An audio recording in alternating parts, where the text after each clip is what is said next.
Ready to unlock the power of your Orange Pi 5 Plus with a full-fledged Ubuntu experience? First things first, download the correct Ubuntu image from a reliable source, like the official Ubuntu website, ensuring it's designed for ARM6 for architecture and compatible with the Orange Pi 5 Plus. Next, you'll need a microSD card. Make sure it has sufficient storage. Around 32 GB or more is recommended. Then, grab your microSD card reader, which could be built into your computer. The next step involves flashing the Ubuntu image onto your microSD card. Tools like Balin Etcher or Rufus are user-friendly choices. These tools will write the Ubuntu image directly onto the microSD card, making it bootable. In the flashing tool, select the Ubuntu image you downloaded and choose your microSD card as the target drive.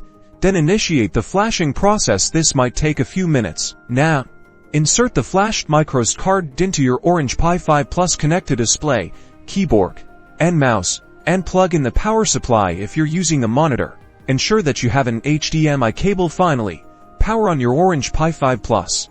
You should immediately see the boot process. After the initial boot, follow the on-screen prompts to configure your Ubuntu setup.